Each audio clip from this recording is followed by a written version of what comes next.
Welcome back, basketball fans. As some of you may or may not know, I'm not actually from Atlanta. I'm from St. Louis originally. As for why I cheer for an Atlanta team, well, I already made a video explaining that. Check it out after this if you haven't already seen it. Why is this relevant? Well, I saw yesterday that my hometown St. Louis Blues of the NHL had just traded Vladimir Tarasenko, who, if I could put that in basketball terms, is basically their equivalent of Tiffany Hayes. An absolute star in the league, one of the top 5 players for the franchise of all time, and a history of injury troubles, going to a team that's really building themselves into something special. Then not 2 hours later, I find out that the Atlanta Dream have traded Tiffany Hayes to the Connecticut Sun for the 6th overall pick in the upcoming draft. So my initial knee-jerk reaction, well, Tiffany Hayes was on the first ever WNBA jersey that I ever bought, and I've worn it proudly ever since. She is easily one of the greatest Dream players we've ever had. She was sorely missed. Well, she was out with injury to start with the 22 season, and the difference in play was pretty noteworthy when she did return. After Angel McCoughtry, I fully expect the Dream to retire her number.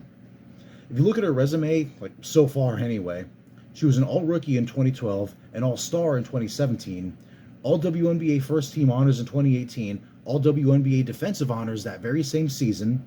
She's the Dream's all-time leader in three-pointers, and only one Dream player has more points than her, and that's Angel McCoughtry. She is legit one of the best to ever play in Atlanta. We'll all miss her, I'll miss her, and I will continue to remember the good she did here by wearing her old-school colors with pride. Now, all this being said, trading her gives Atlanta the 6th overall pick in the upcoming draft, and they already have the 8th. So 2 middle first-rounders and an early second-rounder, not bad for a team looking to continue the incredible turnaround that they started last year. And there's still plenty of cap space to go out there and get that much-needed power forward. And they have a lot of options to get one, either through another trade, through free agency, or what I think is most likely, the draft. I'm sad to see her go, but, maybe something like this had to happen.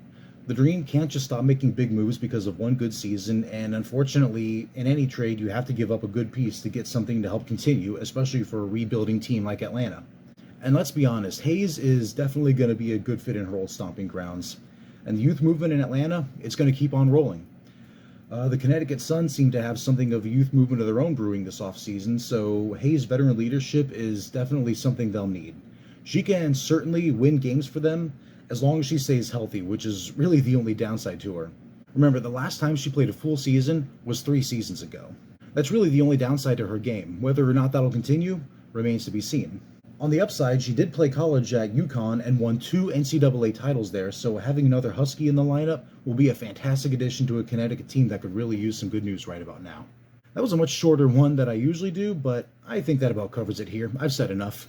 So go ahead and give me a quick subscribe if you want to see more of my incoherent ramblings on the Atlanta Dream, and when the season starts, recaps after every single game. And feel free to take a look at some of my other videos as well. I have a Sacramento Monarchs history video in the works, since my Cleveland Rockers history video did so well, and an original Dream jersey unboxing, as soon as I remember to actually record the damn thing. Whatever comes next, I hope to see you then.